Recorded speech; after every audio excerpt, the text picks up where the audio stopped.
So the Israelites passed through the waters, and when they reached the other side, they watched the waters collapse over Pharaoh's armies, and they began to sing unto the Lord, for he had triumphed gloriously. The horse and rider fell into the sea.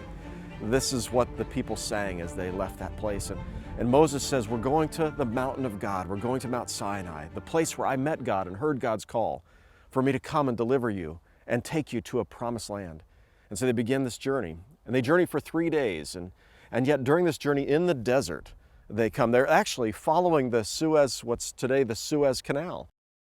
And to their right, they can see the water and the mountains on the other side and a vast desert before them. And after 3 days' journey, they've been unable to find water, no oases. And they finally come to this place. They see trees and they begin to rejoice undoubtedly. And this would have been the place they would have stopped, at this oasis. This is Marah.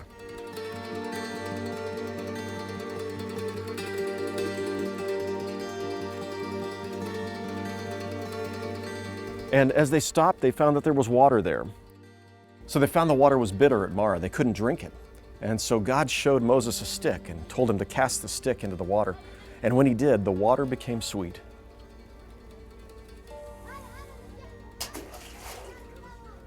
And the Israelites were able to drink from that water and be nourished. And then we read these words in Scripture. There the Lord made a decree and a law for them, and there he tested them. He said, if you listen carefully to the voice of the Lord your God and do what is right in his eyes, if you pay attention to his commands and keep all his decrees, I will not bring on you any of the diseases I brought on the Egyptians, for I am the Lord who heals you. From this place they left, and they continued on their journey through the wilderness, through the desert, until they came to the town of Elim. And that's where the next story in Scripture unfolds, where we find that God provides for the people manna to eat and quail to eat, so that they're sustained and nourished for their journey. And at Elim, they began to complain to Moses, saying, we don't have enough to eat. And if we'd stayed in Egypt, at least we would have had plenty to eat, fruits and vegetables and flesh pots to eat. We have nothing here. And as they complained to Moses, Moses went to God and laid this before God. And God said, I'll feed the people. I'll feed them myself. I want them to go out in the morning. They're going to find dew on the plants, and that dew that they find on the ground, they can take and they can grind it up. They can knead it together and they can form bread that they can eat. When Moses shared this with them and they saw this dew, this white substance on the ground, they asked, what is this? And the Hebrew word for what is this? Manna.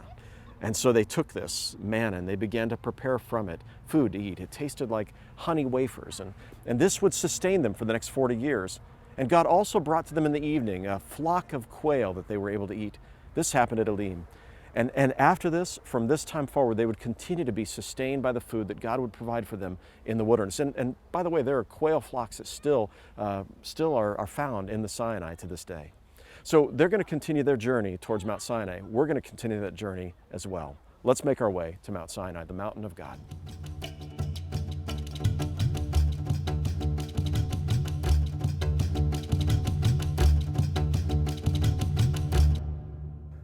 And so we begin the journey up Mount Sinai. In the background, you can see behind me, St. Catherine's Monastery. And it's traditional, many people will get up early in the morning, like 1 in the morning, to hike up the mountain so they can watch the sunrise. We chose to get up a little bit later, but still in time to be able to see the sun rising over the mountains. And this mountain, which is described in the Scriptures as the mountain of God, is where God came to meet his people.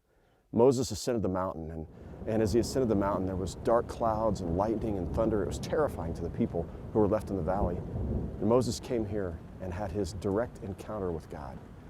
And so as pilgrims come here, their hope is to walk up this mountain and also have an encounter with God.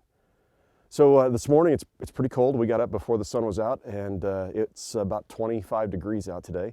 The sun is coming out, and it's just awesome. It's magnificent. And as I awoke today, I was praying, God, please let me meet you as Moses met you on the mountain. And my prayer has been for those watching this video, that you might meet God on this mountain as well. Let's continue up the mountain. So Moses finally makes it to the top of Mount Sinai. I want to show you what it looks like from the top of Mount Sinai. Take a look at this.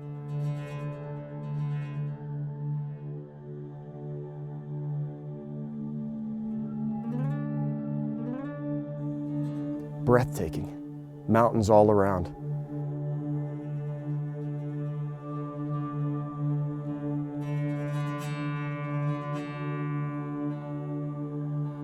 And God meets Moses there on the top of the mountain. And he says to them, if these people will obey my commandments, I will be their God and they will be my people. And what were those commandments? Well, principal among them were the 10 commandments that God etched in stone tablets, not unlike this piece of stone that I found on the side of the mountain. And those 10 commandments, you'll remember, include these. You shall have no other gods before me. You shall not make for yourself an idol in the form of anything in heaven above, or on earth below, or in the waters below. You shall not bow down to them or worship them, for I am the Lord your God. You shall not misuse the name of the Lord your God. Remember the Sabbath day and keep it holy. Honor your father and your mother. You shall not murder. You shall not commit adultery.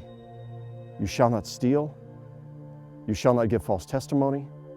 You shall not covet your neighbor's house, not your neighbor's wife, or manservant or maidservant, their ox or their donkey, or anything that belongs to your neighbor. With these 10 commandments, Moses eventually makes his way back down the mountain. As we were coming down Mount Sinai, I found this cleft in the rock, and it reminded me of what you read in Exodus chapter 33, verse 18, where Moses says, now show me your glory, God. And the Lord said, I will cause all my goodness to pass in front of you, and I will proclaim my name, the Lord, Yahweh, in your presence. I will have mercy on whom I will have mercy, and I will have compassion on whom I will have compassion. But, the Lord said, you cannot see my face, for no one may see me and live. And then the Lord said, there is a place near me where you may stand on a rock. When my glory passes by, I will put you in a cleft in the rock and cover you with my hand until I have passed by. Then I will remove my hand, and you will see my back, but my face you must not see.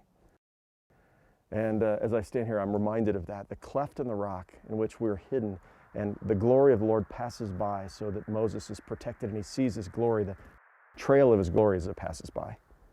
Let's continue down the mountain. Now, here's what I don't want to miss. You know, I'm filming this with you and for you, but I don't want to be here on Mount Sinai and not actually have an opportunity to pray and to meet God. And the God that we believe in and worship encounters his people. God is personal and wishes to meet us and wishes for us to meet him. And so when people come to the top of Mount Sinai, part of the reason why they do it, it's not just to see the beauty. It's to actually come to the mountain of God. I mean, in Scripture, this is the mountain of God. The ancient people, many of them believed that the gods lived on the mountains. Well, God came down from heaven, the Scripture says, to come to this mountain. But it was the place where he encountered his people, encountered Moses. And so I want you to remember that. But I'm going to stop for just a few moments, and I want to pray, and I want to remember that, and invite God to lead me and to guide me. And that's my hope and prayer for you, is that by doing this study of Moses, that you might also find yourself saying, here I am, Lord. Use me, guide me, lead me, help me to be obedient to you, help me to follow you, help me to be the person that you want me to be. That's my prayer today as I'm praying on Mount Sinai.